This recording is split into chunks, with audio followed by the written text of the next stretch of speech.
دوستو، آج کا جمعہ نامہ غزہ میں مظالم کے خلاف ایک امریکی فوجی کی خودسوزی پر ہے۔ اس کا عنوان ہے پاسباں مل گئے کعبے کو صنم خانے سے۔ وَلَنَبْلُوَنَّكُمْ بِشَيْءٍ مِّنَ الْخَوْفِ وَالْجُوعِ وَنَقْصٍ مِّنَ الْأَمْوَالِ وَالْأَنفُسِ وَالثَّمَرَاتِ وَبَشِّرِ الصَّابِرِينَ الَّذِينَ إِذَا أَصَابَتْهُم مُّصِيبَةٌ قالوا إنا لله وإنا إليه راجعون أولئك عليهم صلوات من ربهم ورحمة وأولئك هم المهتدون۔ اور ہم کسی قدر خوف اور بھوک اور مال اور جانوں اور میووں کے نقصان سے تمہاری آزمائش کریں گے، اور صبر کرنے والوں کو بشارت سنا دو کہ ان لوگوں پر جب کوئی مصیبت واقع ہوتی ہے تو کہتے ہیں کہ ہم اللہ ہی کا مال ہیں اور اسی کی طرف لوٹ کر جانے والے ہیں۔ یہی لوگ ہیں جن پر ان کے پروردگار کی عنایتیں ہیں اور خصوصی رحمت بھی ہے، اور یہی سیدھے رستے پر ہیں۔ ارشاد ربانی ہے، اور ہم ضرور تمہیں خوف و خطر، فاقہ کشی، جان و مال کے نقصانات اور آمدنیوں کے گھاٹے میں مبتلا کر کے تمہاری آزمائش کریں گے۔ غزہ کے حالات اس آیت کی عملی تفسیر ہیں۔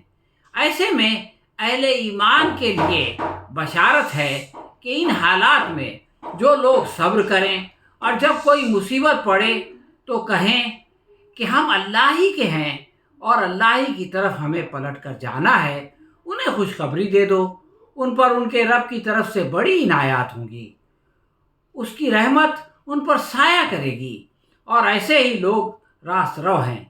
اہل غزہ کی بے مثال صبر و استقامت نے انہیں اس بشارت کا حقدار بنا دیا ہے۔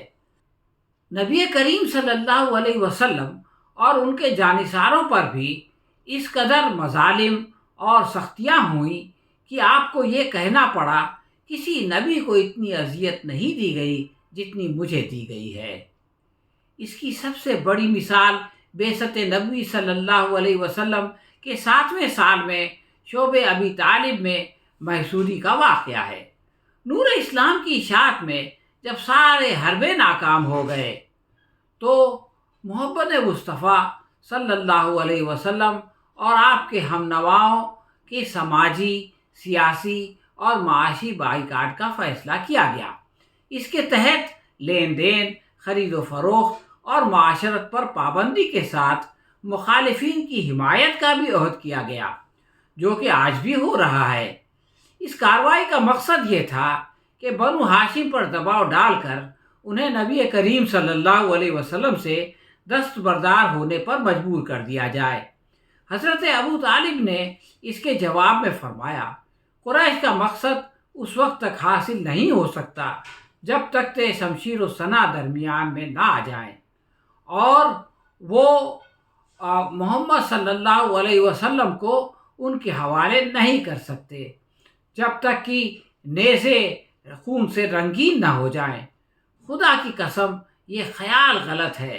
جب تک سر تن سے جدا نہ ہو جائیں اور قرابتوں کا خیال ختم نہ ہو جائے اور عورتوں اور شوہروں میں جدائی نہ ہو جائے، اس وقت تک یہ کچھ نہیں ہوگا۔ یاد رکھو، ہم تمہارے حوالے محمد صلی اللہ علیہ وسلم کو نہیں کریں گے۔ بھلا کوئی قوم ایسے انسان کو موت کے منہ میں دے سکتی ہے؟ ارض فلسطین پر یحییٰ سنوار کی حوالگی کا مطالبہ کرنے والے صہیونیوں کو اہل ایمان کا یہی جواب ہے۔ شعب ابی طالب کے دور محصوری کا ایک اہم پہلو یہ بھی ہے کہ صرف موسم حج میں مسلمانوں کو باہر آنے کی آزادی تھی، اور اس دوران بھی نبی کریم صلی اللہ علیہ وسلم دین اسلام کی تبلیغ کا فرائض انجام دیتے تھے۔ اس سے پتہ چلتا ہے کہ مشکل ترین حالات میں بھی دعوت دین کا فریضہ ساقط نہیں ہوتا۔ محاصرے کے دوران ایسا وقت بھی آیا کہ رزق کی تنگی کے سبب مسلمان درختوں کے پتے کھانے پر مجبور ہو گئے، اور اہل شوق کے بچوں کی بھوک اور چیخ سے پڑوسیوں کی نیند حرام ہو جاتی تھی۔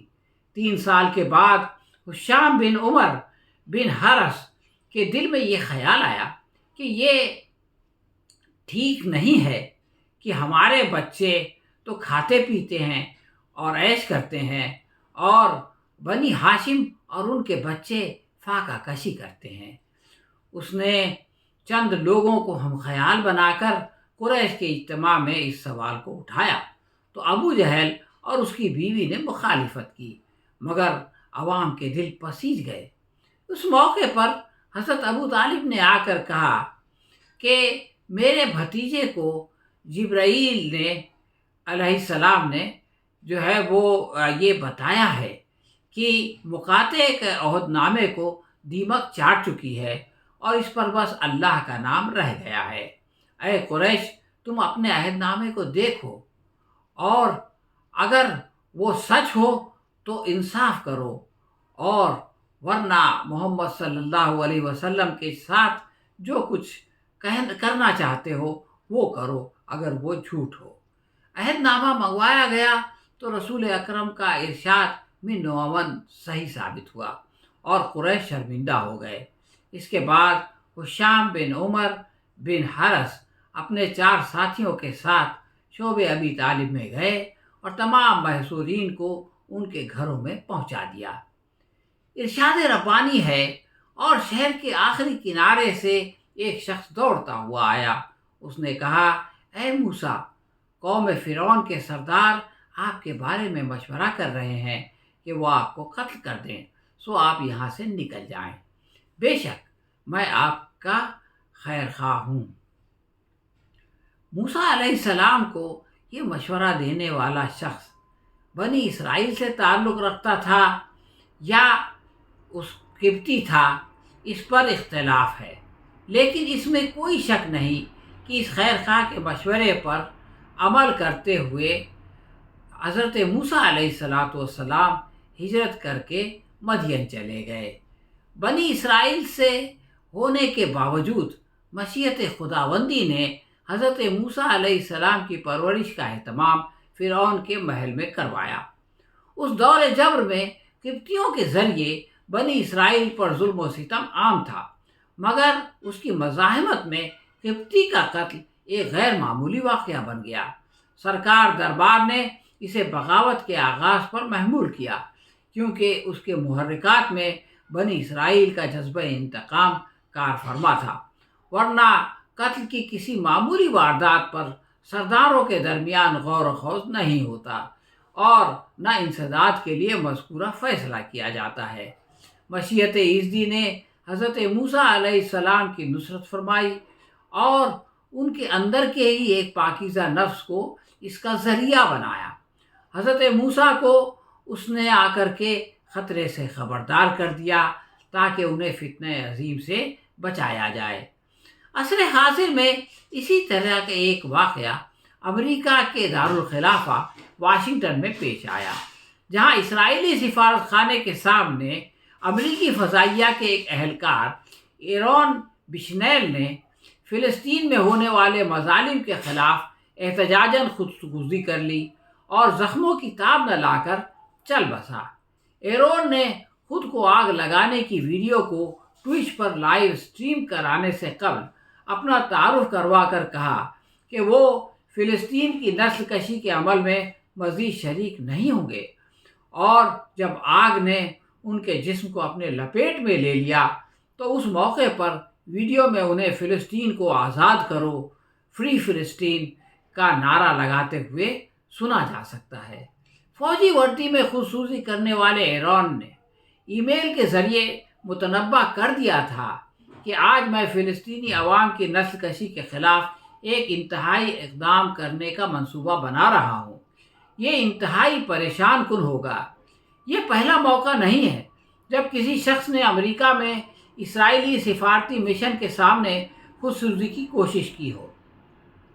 2 ماہ قبل دسمبر میں امریکی ریاست جارجیا کے اندر اسرائیلی کونسل خانے کے سامنے مظاہرہ کرنے والے ایک شخص نے خود کو آگ لگا لی تھی۔ دین اسلام کے اندر خودکشی حرام ہے، مگر ایرون بشنیل جیسے لوگوں کا یہ انتہائی قدم ان کے اندر پائے جانے والے اضطراب اور ظلم کے خلاف صدائے احتجاج بلند کرنے کے جذبہ خیر کی دلیل ہے۔ یہ وہی پاکیزہ نفوس کی کہکشاں ہیں جو ابو جہل، فرعون کے دور سے یاہو تک کے زمانے میں روشن رہی ہے اور ہمیشہ تابندہ رہے گی۔ وآخر دعوانا ان الحمد للہ رب العالمین۔